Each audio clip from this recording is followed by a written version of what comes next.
The recovery on most of Gief's normals, especially the long-reaching ones, is very intense.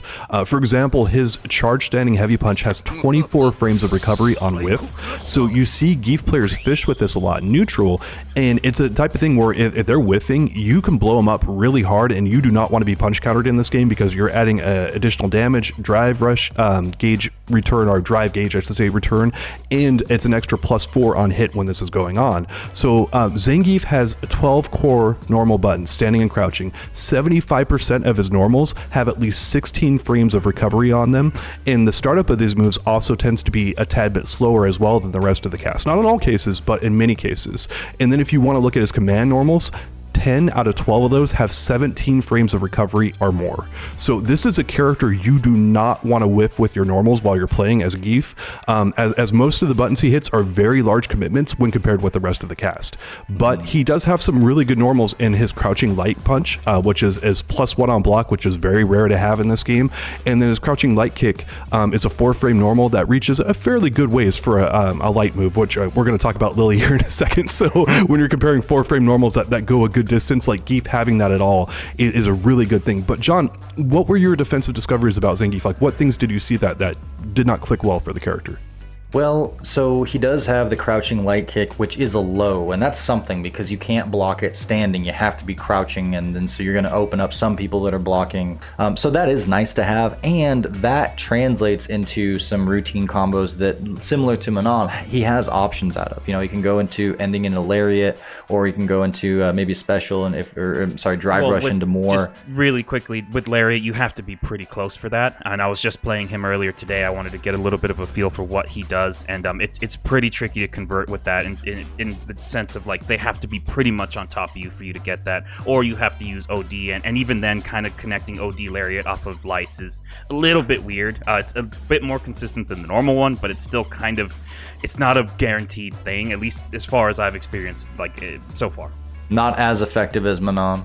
Manon is the best out of all three of these characters, I think, in terms of getting conversions off of jab, for sure. I will say that he's very clearly designed to have normals and a neutral pressure that is kind of like go for it, but don't miss, like you were saying, John, because he actually has, if you look at most people in this game, their normals are not plus, and they either have one or no plus normals, and he's got like 3-4 of them. And that's not to make him a good, necessarily good character, but it just means that don't whiff because he's got a ton of recovery. But if he's landing these on you and you're blocking them, it's still hard for the defender. Yeah. I was studying a little bit of Zangief this morning, and I'll start with level 2. Level 2 super is his main reversal. If you don't want to commit and do level 3 is obviously the best one, but that's a full giant commitment, wasting all of your meter right in one instance. Level 2 is his reversal, his invincible reversal, but that move has 18 frames of startup. I was testing that a little bit, and Ken can bait it with medium punches, standing and crouching, and it's like, it's what he has to rely on, and it's really rough. It's like, man, that like level 1 is his anti-air super. It has no strike invincibility, doesn't get you out of dodge or anything like that. It's literally just for anti-air, and even then that move is pretty terrible. But level 2 is what you're going to be using as your main get off me move, and even that move, again, 18 frame startup, it's pretty easily baited. If you don't have an invincible reversal, a get off me move, it's not that because sometimes you die because you had that, right? Because you went for it and your opponent blocked, and then it's just, that's your ass. But the fact that they don't have it at all means that I don't have to worry about it when I'm putting the pressure on, which means I can be much more comfortable and don't have to hesitate, don't have to think twice. That's the thing, though. That's like, it's a real conundrum when you have a game where certain characters have that ability and other characters don't. It's like a complete other class and a very large part of the game. Yeah. For Zangief and Lily, I think, I guess my philosophy on this is kind of like, you don't want to give too much to the grapplers, but if you have a get off me move that requires a lot of resources, it should function like a proper get off me move, even if they're a grappler, right? Because you've got all these other characters that got level 1s that are much faster and work as actual invincible reversals, and then it's like, well, the grapplers don't. It's like, Zangief still has to waste 2 bars, man. That's a lot of meter, especially if he's fighting a character that's a projectile thrower. Like, that's his main counter to projectiles, and you're going to use it as a reversal. It's a very large commitment, and to like put that up and then go, well, that move's still not good enough. You go, come on, man. Like, they're wasting the bar. They should get that benefit. Like, it's not insane what it does in terms of when it hits you or anything. So, like, for me, that's kind of what I look at, and I think that's more specifically for Zangief and Lily, because Manal's level 1 is actually pretty good. Her supers across the board are actually pretty good, and I don't think she needs too much there. But for those two characters, I think that's the case. Okay, so if we're talking about Zangief, at least, like, I go, what if his OD Lariat, which has 12 frames of startup, so it can be baited with a properly timed meaty, were invincible reversal style thing, where if you were attacking, it would beat you out. If you're not, then he gets a full... Are you already saying no? I already say no because we had that before in Street Fighter 4, and it was just way too good. No. But like, what was the startup there? I'm saying like it's something that's not even as good as a DP in that its DPs are faster and can beat stuff better. Like this could be baited out even easier. So it's like a DP light, and he still carries the risk of being completely punished with a drive rush punish counter afterwards. But like that would give him something on defense. Yeah, you would have to give his OD Lariat like a lot more recovery because basically he spins out of it. There's a moment where you can pop him. I'm fine with giving it more recovery too. Yeah, but I mean, that's not the move to mess with in my opinion, because that's his main anti-air tool. Like he mainly uses Lariat, a normal Lariat for anti-airs, but that one has 15 frames of startup. The OD Lariat has invincibility to mid-air attacks, so that's again mainly for anti-airing, and like keep that for that purpose because when you make that move to utility base, like where it covers multiple things, that move tends to dominate, and I hate Geef players just mashing away at Lariat. Like that's something we don't need to go back to from the Street Fighter 4 era. So I completely hate like anything that alters Lariat from what it is right now. Wait, Lariat you're saying is just that fine. Regular Lariat is his anti-air, but then Regular OD Lariat is anti-air, yes. So then OD can be his DP. So OD works a little bit better against like meaty stuff because of the invincibility on it and the faster startup. It's basically a bigger commitment and stuff for it. But again, you have to alter how OD Lariat's recovery is and other stuff like that to make it work how you're functioning. And then does he lose? What does he lose in the projectile game with that? What does he lose in other things in that regard? The cascading effects from that I start to worry about. Well, I don't know, man. If you miss with it, then you get your ass kicked. But like, I mean, here's the thing. I hate DPs that, remember Yuns in AE that moved so far that it often became safe or that it was hard to punish. And you're like, this move exists for a certain purpose. And that is, it's a big risk. It's a double-edged sword. Let it be that, and let its recovery and its distance or whatever it is, like let it be easily and conspicuously punishable. Actually, a lot of the supers in this game, I still haven't gotten down if they hit more than once or not, and when to start, when to go after. You actually have to put. That's another story to talk about. I just lost a game with Zangief against a DJ player because I parried level 2 and I thought he was going to do the whole thing, and he just did one, and he did one hit, and I'm like, oh man, and he got me. I was like, damn it. Marissa, her anti-air one, she also for some reason comes down with the people's elbow, and I didn't know that, and I lost a tournament game because of it. So you gotta lab your super punishes and how long you have to block or parry. But we were talking about Lariat. I just think that. If he absolutely has his OD Lariat locked into some other facet of the game and there's no way around it and he needs it for projectiles, maybe. But I'm down with that being his DP that's not as good as other DPs because he can still have a hard time on defense, but something. And then increase the recovery frames. Right now it's 26. Maybe make it a few more, whatever it needs to be, so that everyone can punish consistently if it's successfully blocked and it serves that purpose of you either get off me or you blocked it and you can kill me.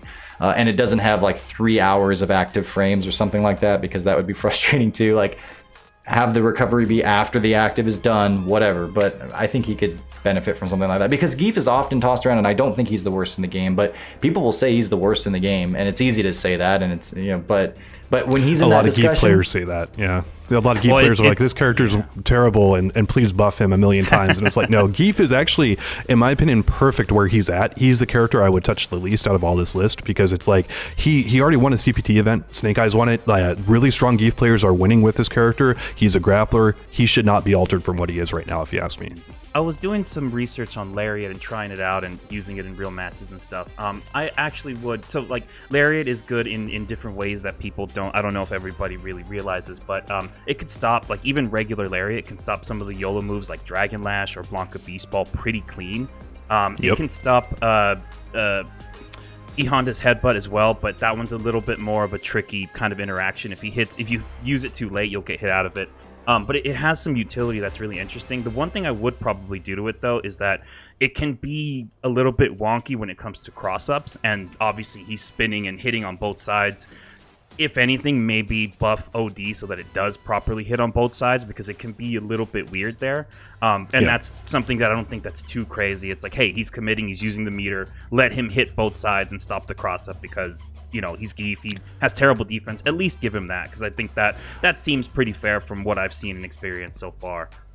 Couldn't agree more on that one. That's actually one of the changes I did have for it, is that he is very weak to cross-ups, and I don't know if Geef necessarily with his lariat should be super weak to him. It's just kind of like how the move works and stuff. Like, him being very good against cross-ups is fair, and again, if that cross-up is super meaty, if it is 11 frames in there, you're blocking and you're getting a full punish on that sucker. Yes. Yeah, exactly. Yeah. And it's like, hey, he's wasting the meter. Like, I don't think you should make that change maybe for regular lariat, but if it's OD, it's like, that should be something there. It's not the biggest change, but I think it would be a nice quality of life buff for him. The other thing that's interesting about Geef's defense that we haven't talked about is his chained light attacks. So if you mash a light punch and you continue to mash light punch, you'll get a chain attack, basically, where it's kind of a string of light punches that happen in rapid succession. His crouching light kick is 4 frames, and if you chain his light kicks, they become 3 frames, actually, and you get a true block string. So you can hit like 3 crouching light kicks in a row and get a true block string so that nobody can interrupt that, right?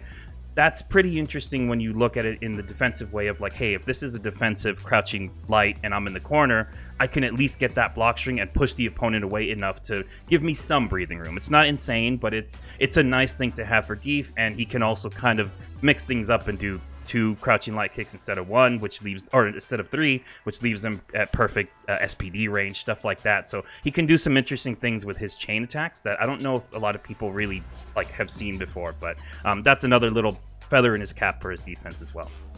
Yeah, and one of the things we didn't touch on with the Super 2 is that it is extremely good in terms of invincibility against projectiles. And it has a vacuum effect on it, so he can hit you, I think, like half screen up to like 3/4 screen. If he sees it, if he sniffs it out and does a Super 2, Snake Eyes has done this to me multiple times, shoutouts to him.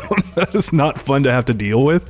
And then I also want to talk a little bit more about his anti-air, because it's actually really good in some spots and then absolutely terrible in others. The hit and hurt box on his lariat can be very awkward, and he loses when he tries to counter most of the meaty safe jump snares, as we talked about, but also characters that can alter their jump trajectory, like DJ and stuff, they can kind of sway around his moves and get a giant punish on him. And so when we talked about Geef having very heavy commitment on his moves, I want to highlight and underline that again, because there are just some characters who just are so good at baiting out what Geef is going to do, and then they're taking off 40% of his health or whatever for trying to go for an anti-air. That is a big deal. So in some cases, Geef's anti-air looks awesome, and then in others, when you really get into the weeds on it, it's like, oh my gosh, this is maybe the worst anti-air in the game in this matchup. And so he can be very difficult to play, but the power of unlocking that we've seen with Snake Eyes many times. He's really terrific. But again, the high commitment on the normals, the inconsistent anti-airs, and then the lack of a get the heck off me move make Zangief's defense extra weak, in my opinion.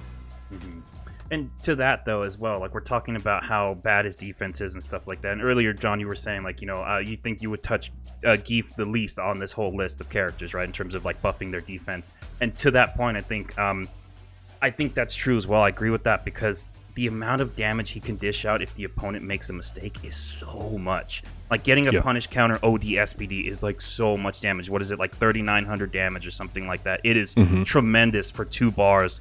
And that's all he really has to focus on with his game plan. Sure, he uses drive rush cancels and stuff like that, but the fact that he can basically save his OD meter for big punishes like that, and how quickly that can change the entire flow of the match, is pretty intense. And it's like, that in that case, I can kind of understand where the lack of defense comes from, because it's like, if they make that one mistake, or he forces them to make a mistake, it's so much damage and it's so quick. And it's like, that to me is very true grappler. So in terms of buffing his defense, like, maybe look at his supers a little bit and see if there's something that could be changed there to give him an actual reversal. But other than that, it's like, he's kind of got what he's got, and the offense. Well, then level kind 3 of can comes be up. his actual reversal, right? I mean, it's expensive, it's a big deal, but you're talking about not giving the character too much on defense. It's like, well, there's something, and it's true to Zangief. It's a huge damage thing. It's just it's a Hail Mary too. Sure. Yeah, I mean, and the other thing they could do potentially as well is like give him like a kick at the very start of his level 1. I know it's an anti-air thing, but like say like the kick comes out like 12 or 13 frames after he starts it, so you can actually use it as a reversal, and then he kicks you up into the air if it hits, and then he throws you into the ground. Does the same damage and everything. It's not just an anti-air move. It actually has a hitbox on it at the very start. That might be another way of buffing his defense a little bit and making him have to spin for it. But even then, I'm pretty terrified of that. I think Zangief is a fully capable character, but he's supposed to have defined weaknesses. This is a character who has very, very obvious strengths, like with his Super 3 doing like over 50% of your health when he gets it as a critical art. That is a big deal. It's fully invincible. It's just going to grab you. If he gets it, he's got great stuff. So I'm really terrified of buffing this character. I want to know what the people think in terms of if Zangief is an understandably decent character with how he exists right now, or if you do think he should be buffed. Is he what he's supposed to be? Not the best in the game, but right where he needs to be, or should he go up? Let us know in the comments, because I think we're sort of leaning towards he's fine where he's at like, kind of mid-low tier or something along those lines. Is that how you guys feel about him? Yeah, for sure. Yep. Yeah. Well, if you like that clip from Talkin' Block, the whole episode is going to go up just a few days after this goes live. So it'll be here when it's ready. But if you need to tide yourself over, there's a ton more Talkin' Block on our channel. Here's an example right here. Very interesting conversation. You should check it out.